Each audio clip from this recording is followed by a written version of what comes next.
Hello everyone, welcome to my channel. And आज हम लोग स्टार्ट करेंगे क्लास 12 की फ्लेमिंगो बुक का first chapter which is the last lesson. इस वीडियो में आपको उसका proper explanation, line by line explanation मिलेगा। उसकी थीम्स, कैरेक्टर स्केचेस, सब कुछ ढंग से एक्सप्लेन करा हुआ मिलेगा।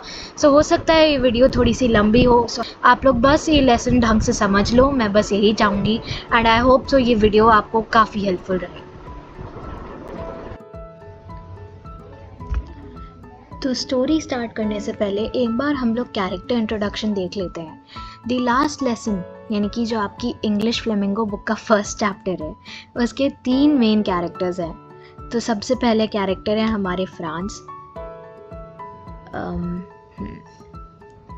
France was basically a young boy who lived in the Alsace district of France.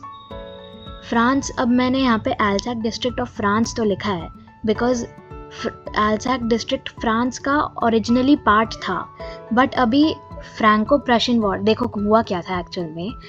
France और प्रशिया के बीच में युद्ध हुआ था और वो युद्ध ऑटो वैन बिस्मार्क ने लीड किया था।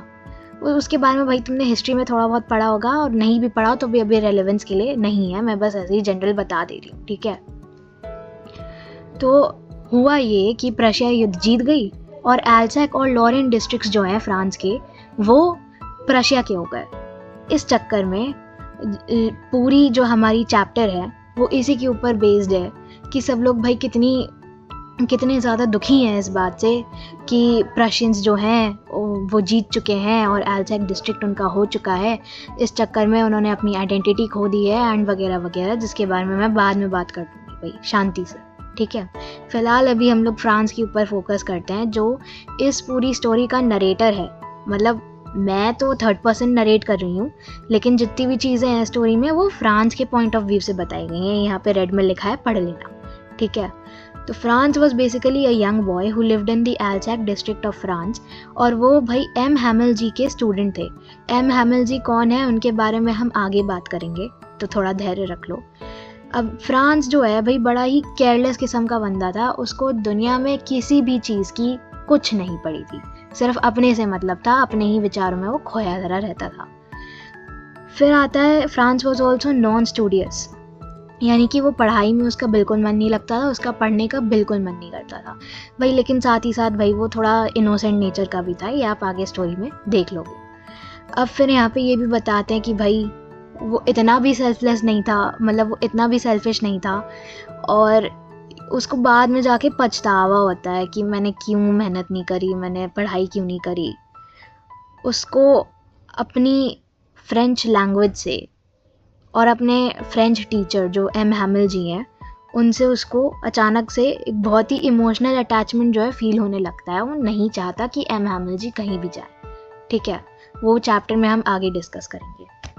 तो अब एम हैमिल जी के बारे में इतनी हमने सारी देख लिया है कि फ्रांस की ज़िंदगी में कितना रोल है उनका, तो उनके बारे में भी थोड़ी बातचीत कर लेते हैं, ऐसा नहीं है।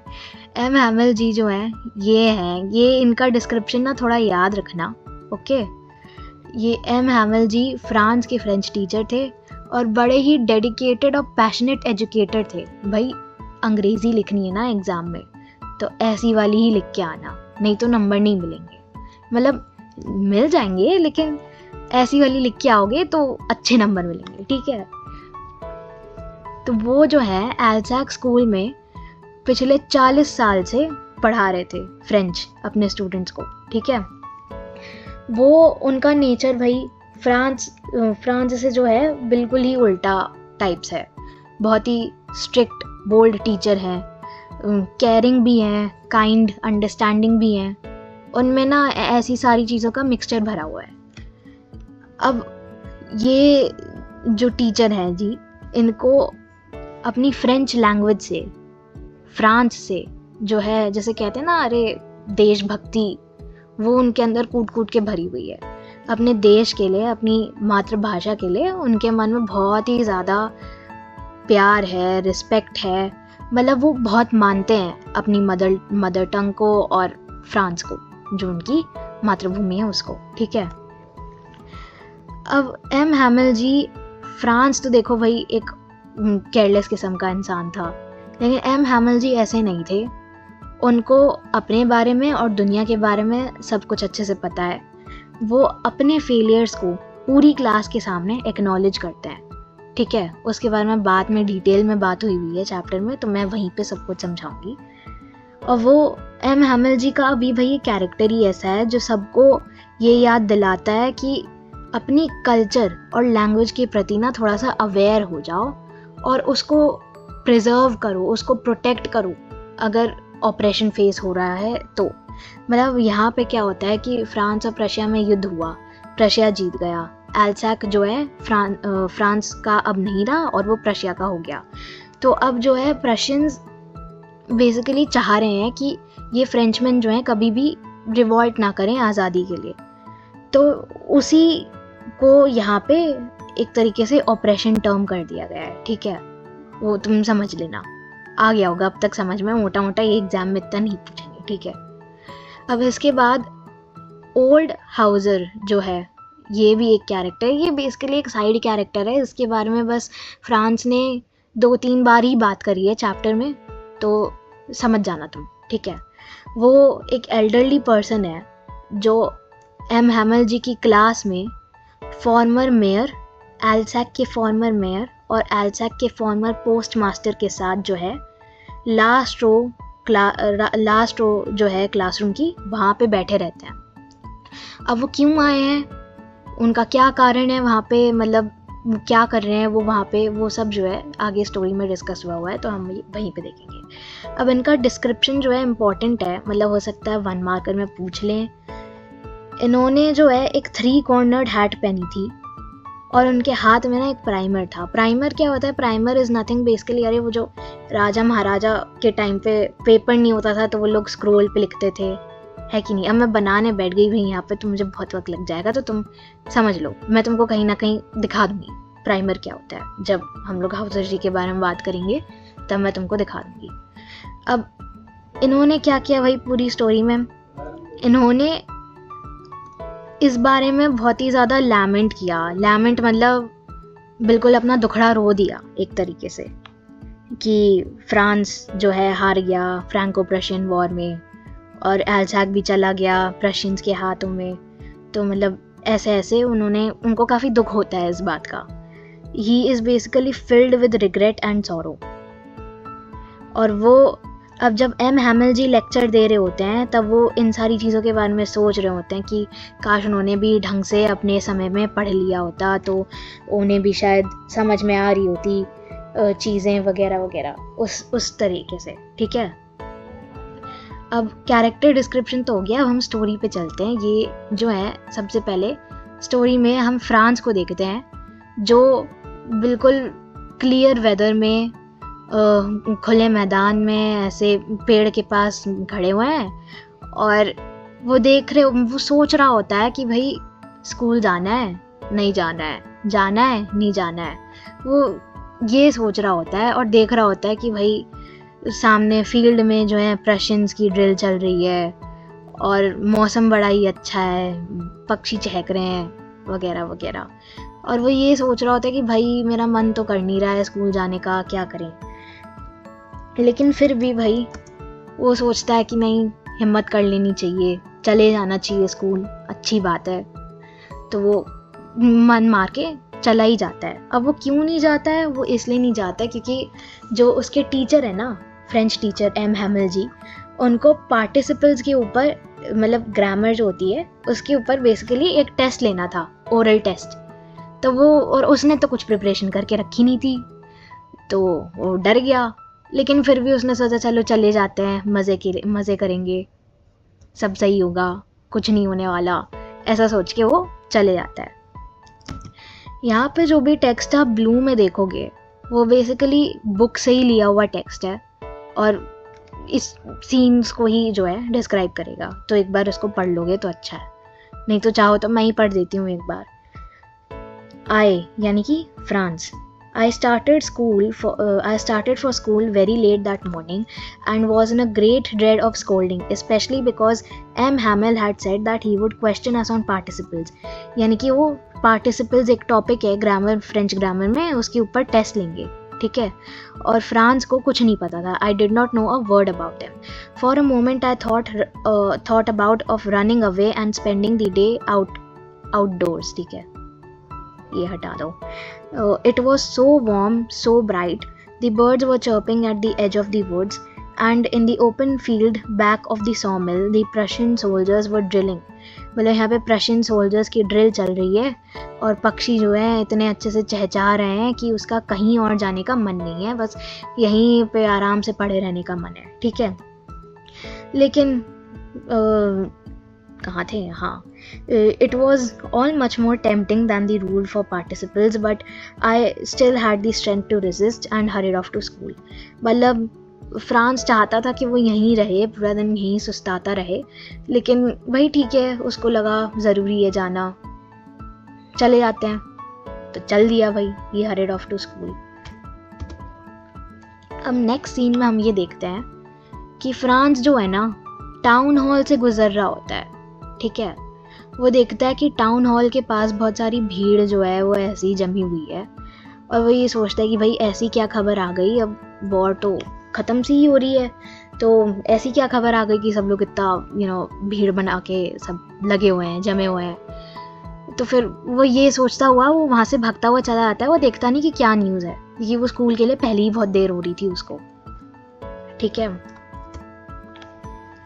फिर अगले सीन में ये दिखाते हैं कि जब वो जा रहा होता है तो वॉचर द ब्लैकस्मिथ उसको रास्ते में मिलता है और वो ना फ्रांस को टॉन्ट करता है.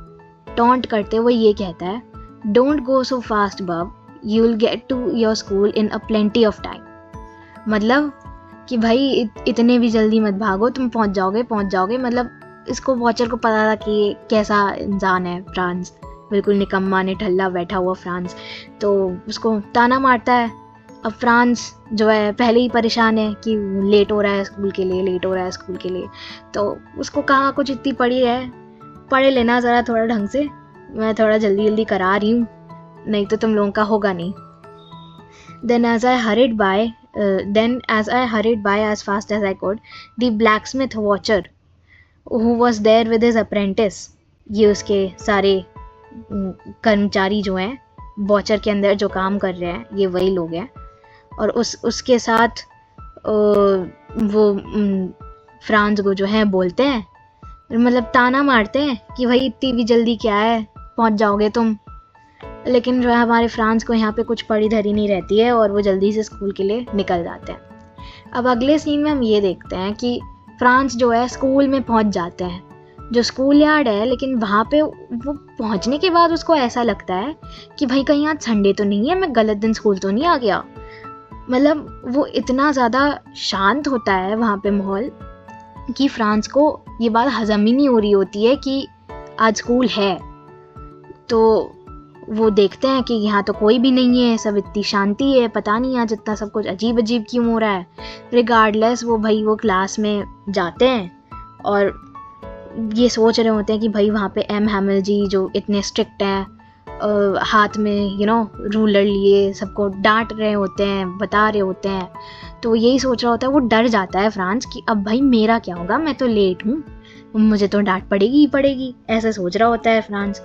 लेकिन ऐसा कुछ नहीं होता है.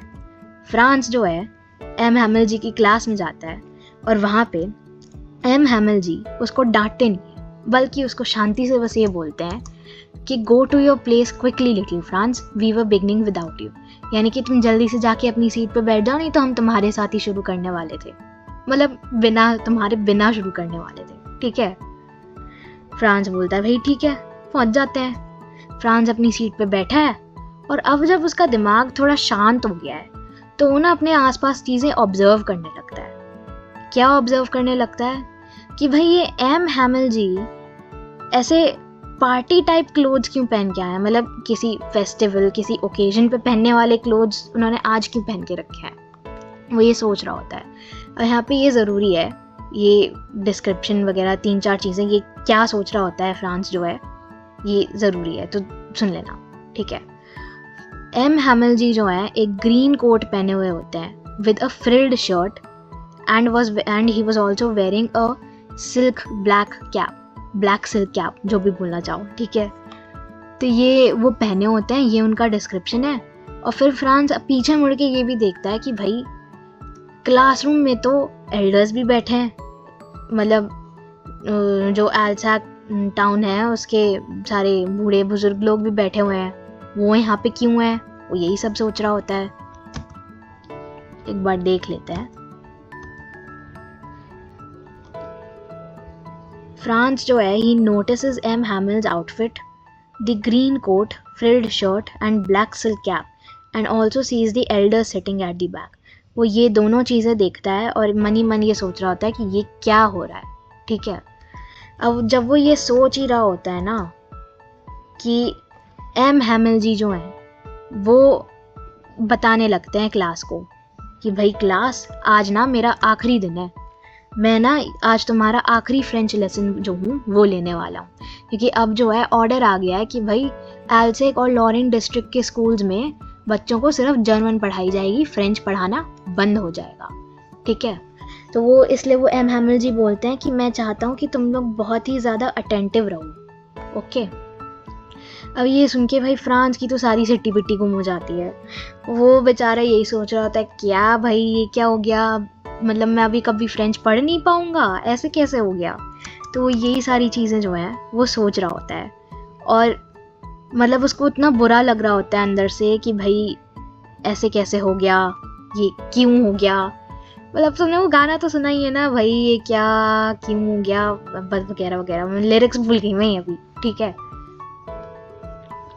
तो वो यही सोच रहा होता है कि अब तो मतलब मैं कभी फ्रेंच पढ़ नहीं पाऊँगा, ये कैसे हो गया। एम हैमिल जी भाई जैसे भी थे तो मेरे फ्रेंच टीचर ही। मुझे इतना बुरा लग रहा था बेचारे फ्रांस को, वो यही सब सोचा जा रहा और उसको इतना रिग्रेट फील हो रहा है कि ये क्यों हो रहा है, ये नहीं होना चाहिए, ठीक है। अब फ्रांस को जो है भाई समझ में आता है कि ये इतनी सारी अजीब अजीब चीज़ें हो क्यों रही हैं और इसका क्या मतलब है। France finally understands what news was put on the notice board. यही न्यूज़ थी कि भाई फ्रांस के एल्सेक और लॉरेन डिस्ट्रिक्ट्स में अब से सिर्फ जर्मन पढ़ाई जाएगी, फ्रेंच लैंग्वेज जो है वो स्कूल्स में पढ़ाना बंद कर दिया जाएगा। यही चीज़ जो है नोटिस बोर्ड पे लगी हुई थी।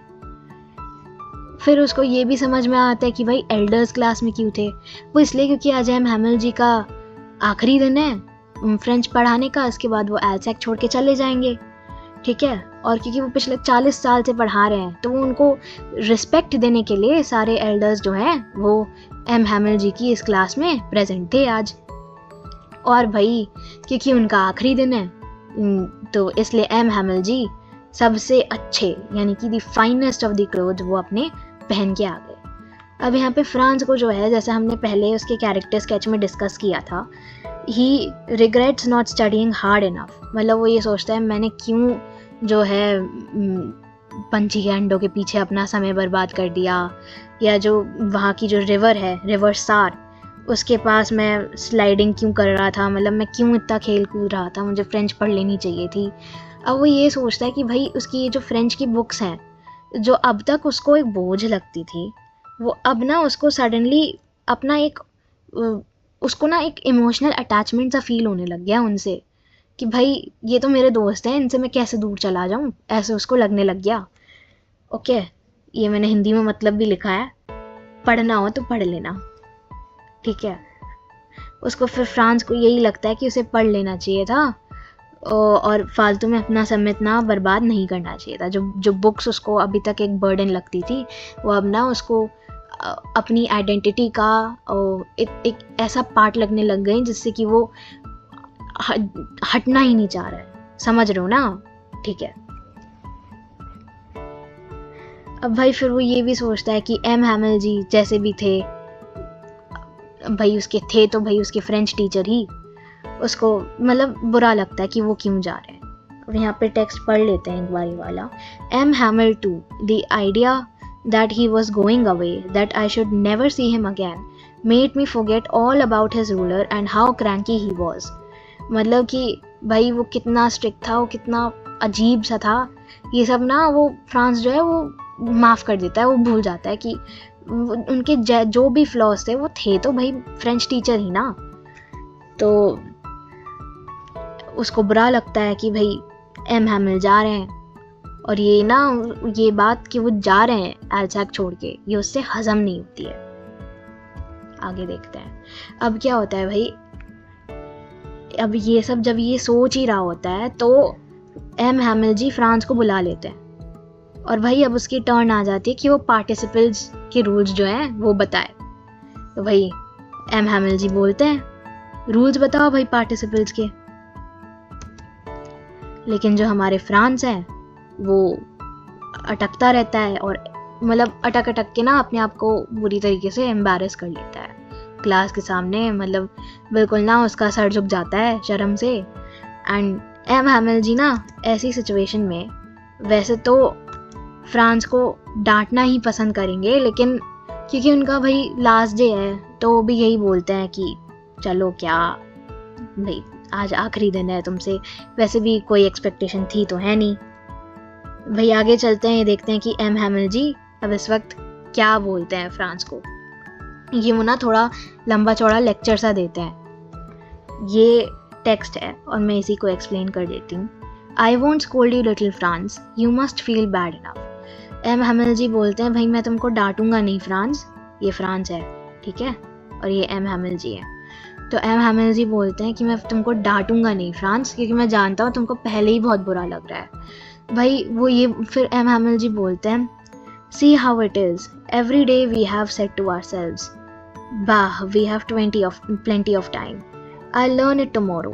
And now you see where we have come out. That's the great trouble with Alsek. She puts off. अब यहाँ पे she इसलिए लगा हुआ है because वो एल्सेक को अभी भी फ्रांस का पार्ट समझते हैं, और फ्रांस में उनके लिए उनकी मदरलैंड है, मातृभूमि है ठीक है। तो वो ये आगे कंटिन्यू करते हैं कि एल्सेक की लोगों की ना बस यही बुरी आदत है कि that they put off learning till tomorrow. मतलब अभी ये क्या होता था कि अभी तक युद्ध चल रहा था, सो दे वर लाइक कि भाई फ्रांस जीत जाएगा, लेकिन असल में क्या हुआ, नहीं जीता। तो अब क्या हो रहा है भाई, ऑर्डर आ गया कि जर्मन पढ़ोगे, फ्रेंच आपसे कभी नहीं पढ़ोगे। तो जो है ये यही बता रहे हैं कि हम लोग हमेशा ऐसे सोचते हैं कि भाई हमारे पास बहुत वक्त है चीज़ें करने का, लेकिन एक्चुअल में होता नहीं है, हम बस उन चीज़ों को टालते रहते हैं, और ये एक बहुत ही बुरी आदत हमारी बन जाती है। आगे पढ़ते हैं। Now those fellows out there will have the right to say to you. Those fellows जो है यानी कि प्रशियंस की बात हो रही है यहाँ पे। Now those Prussians will have the right to say to you, how is it that you pretend to be Frenchmen and yet you can neither speak nor write your own language? मतलब वो ये बोलते हैं कि अब भाई Prussians तुमसे ये कहेंगे कि भाई तुम तो फ्रेंचमैन बनने का बस नाटक ही करते हो, वो इसलिए क्योंकि तुम कभी फ्रेंच बोल नहीं पाए ढंग से और तुम लिख भी नहीं सकते ढंग से। तो ये सारी जो है दिक्कत होने लगती है। इसके बाद वो आगे बोलते हैं, but you are not the worst poor little Franz, we have all a great deal to reproach ourselves with. तो ये बोलते हैं कि फ्रांस तुम भाई सबसे बुरे केस नहीं हो, हम सबको मेहनत करने की ज़रूरत है, अपने आप पे काम करने की ज़रूरत है। आगे देखते हैं।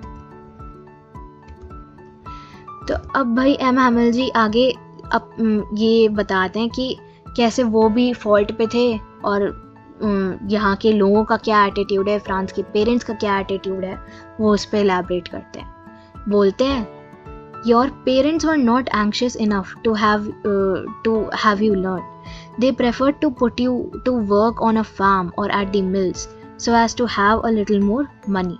मतलब वो ये पॉइंट आउट करते हैं कि फ्रांस के पेरेंट्स कैसे चाहते थे कि वो जो है अपने बेटे को किसी फार्म पे या मिल में वर्क करने भेज दें ताकि थोड़ी सी पैसा आए घर में और उनका घर बार चल सके, ठीक है।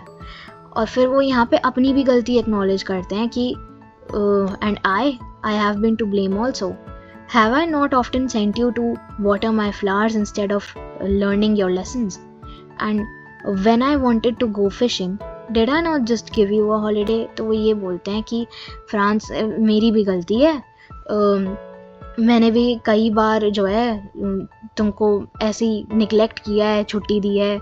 जब मेरा फ़िशिंग जाने का मन करता था तो मैं तुमको छुट्टी दे देता था, कभी कभी मैं तुमको बोलता था कि जाओ पौधों को पानी दे दो, तो वो हो जाता था। तो ऐसे जो है वो बताते हैं कि कैसे उनकी भी ये गलती थी, और वो पूरी क्लास के सामने ये बात को एक्नॉलेज करते हैं। यही पॉइंट जो है उनके कैरेक्टर स्केच में भी इंक्लूडेड था। तो ये अगर वो पूछें कि एम हैमिल का कैरेक्टर स्केच लिख के आओ तो ये पॉइंट इंक्लूड कर देना, नंबर मिल जाएंगे। आगे चलते हैं। तो अभी जब एम हैमिल जी अपनी सारी गलतियाँ सब स्वीकार कर लेते हैं, पूरी क्लास के सामने उसे एक्सेप्ट कर लेते हैं, तो फिर वो आगे और मतलब लेक्चर नहीं करते हैं, लेकिन वो पढ़ाना जो है अपना वापस से रिज्यूम कर देते हैं। और अब जो है वो पूरी क्लास को ना ऐसे नोटबुक्स बांटने लगते हैं, और उन नोटबुक्स पे बड़े बड़े में लिखा होता है, लाइक जो कवर होता है ना नोटबुक्स का, उसमें ऐसे ना बड़े बड़े करके ऐसे लिखा हुआ होता है कि फ्रांस एल्सेक ऐसे ऐसे करके जो है कवर पेज पे लिखा हुआ होता है। तो यही सब लोग देखते हैं और सोचते हैं कि भाई एम हैमिल जी ने हमको नोटबुक्स दिए हैं, मतलब अब जो है राइटिंग में हमारे लेसन्स होंगे फ्रेंच में, ठीक है। तो यही एम हैमिल जी फिर लेसन्स देना शुरू कर देते हैं, और फ्रांस जो है उस नोटबुक के कवर को देखता रहता है, और फिर वो ये भी क्लास में ऑब्जर्व करता है कि एम हैमिल जी जो कुछ भी बता रहे हैं उसे सब कुछ अच्छे से समझ में आ रहा है। पहली बार ऐसा हो रहा है उसके साथ, तो इसलिए वो भाई काफ़ी एस्टॉनिश्ड फील हो रहा है उसको। और फिर वो ये भी देखता है भाई कि क्लास में ना बीच बीच में कुछ तो इंसेक्ट्स टाइप से, ऐसे बग्स टाइप से घुस आते हैं, लेकिन फिर भी ना क्लास में कोई हल्ला नहीं होता। जैसे ये देखो इंसेक्ट घुस आया, बीटल्स उसमें बताया गया है बुक में कि बीटल्स घुस आते हैं, लेकिन फिर भी जो है क्लास में कोई हल्ला नहीं करता। नॉर्मली क्या होता है भाई, एक कॉकरोच भी घुस जाता है ना, तो पूरी क्लास चिल्लाने लगती है कि कॉकरोच घुस गया, मारो उसको, हटाओ, वगैरह वगैरह। तो लेकिन फ्रांस ये देखता है कि सब इतने चुपचाप होते हैं, बस मतलब बिल्कुल एम हैमिल जी की और इन सब की लिखने की आवाज़ आ रही होती है पूरी क्लास में, इतना सब लोग अटेंशन पे कर रहे होते हैं, ठीक है। फिर जो है उसके बाद राइटिंग में लेसन्स हो रहे होते हैं। फिर जब ये सब कुछ हो जाता है तो लास्टली फिर सारे जो स्टूडेंट्स वगैरह होते हैं वो प्रे करने लगते हैं, ठीक है। everyone chanted their prayers and the old houser took his primer in his hands and started saying the words too, ठीक है। अब सब लोग यहाँ पे प्रेयर्स चैंट कर रहे होते हैं, और जो हमारे हाउसर जी हैं ये अपना प्राइमर लेते हैं अपने हाथों में, एंड देन वो भी जो ये लोग प्रेयर्स कर रहे होते हैं ना, वो भी उनके साथ वो बोलने लगते हैं, गाने लगते हैं, ठीक है। ये सब करते धरते हुए सब लोग बहुत ही इमोशनल हो जाते हैं। वो हमें पता भी चलता है क्योंकि आगे जो है बाहर क्लासरूम के बाहर जो है प्रशिन्स आ जाते हैं अपनी ड्रिल कंप्लीट करके, और वो अपनी खुशी एक्सप्रेस करने के लिए ना वो लोग सब लोग जो है वो ट्रम्पेट बजा रहे होते हैं। जितने भी प्रशिन्स होते हैं वो ऐसे ट्रम्पेट बजा रहे होते हैं, और तभी जो है जो चर्च की क्लॉक है उसमें 12 बज जाते हैं, दोपहर के 12, ठीक है। Outside the class, as the clock strikes 12 noon, Prussian soldiers coming from their drill blowed trumpets to express their joy, ठीक है। तो यही सब जब एम हैमिल जी और फ्रांस और उसके बाकी के क्लासमेट्स वगैरह सब देख रहे होते हैं तो उन्हें काफ़ी दुखी महसूस होता है। वो यही सोचते हैं कि ये क्या हो गया, अब तो प्रशिन्स आ गए हैं। अब लगता है एम हैमिल जी उस वक्त बड़े ही इमोशनल हो गए थे। वो सब कुछ जो है अपनी आँखों से सब कुछ, मतलब अपने आसपास की जितनी भी चीज़ें हैं, जैसे कि क्लासरूम है, उसके उनके सारे स्टूडेंट्स हैं, वो सब सारी चीज़ों को एकदम बिल्कुल भावुक होके देख रहे होते हैं, और ऐसे देख रहे होते हैं कि भाई सब कुछ उनकी आँखों में, सब कुछ उनकी मेमोरी में ना सब बस जाए। अब वो एल्सेक छोड़ के जा रहे हैं तो ये कभी उनको देखने को तो मिलेगा नहीं, इसलिए वो ऐसे देख रहे थे। और फिर ना भाई इसी सब में वो इतने भावुक हो जाते हैं कि वो कुछ बोलने की कोशिश करते हैं लेकिन कह नहीं पाते हैं। तो वो क्या करते हैं, वो चौक उठाते हैं और ब्लैक बोर्ड पे बड़े बड़े, जितने बड़े अक्षरों में उनसे हो पाया वो लिखते हैं।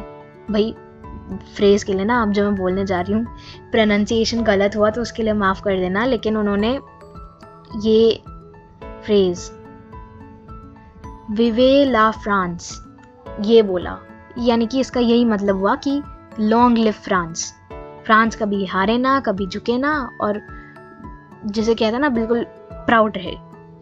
ओके, तो वो यही बोलते हैं और फिर हाथों से ऐसे जेस्चर करते हैं कि क्लास डिसमिस्ड, और फिर सब लोग वहाँ से चले जाते हैं। तो इस चैप्टर में बेसिकली यही बताया है कि एम हैमिल जी हमको ये बताते हैं कि फ्रेंच लैंग्वेज जो है वो बड़ी ही खूबसूरत लैंग्वेज है उनके लिए, उनकी जो मदर टंग है वो बहुत ही खूबसूरत है, और हमें कैसे उसको प्रोटेक्ट करना है, अपने कल्चर, हेरिटेज, लैंग्वेज, जितनी ये जो कल्चरल इम्पोर्टेंस होल्ड करने वाली चीज़ें हैं, इनको कैसे हमको प्रोटेक्ट करना चाहिए, और इनके लिए हमको बहुत ही प्राउड फीलिंग होनी चाहिए कि भाई हाँ, हम ऐसे देश में पैदा हुआ है जो इतना अच्छा है, इतना सुंदर है। जैसे कि हम इंडियंस हैं तो हमको भी बहुत ही प्राउड फील होना चाहिए कि हमारी मदर टंग हिंदी है, हमको वो इतनी अच्छे से बोलनी आती है, लिखनी आती है, तो इसीलिए वो ये बोल रहे हैं। और यहाँ तो भाई ठीक है, वो लेक्चर देते हैं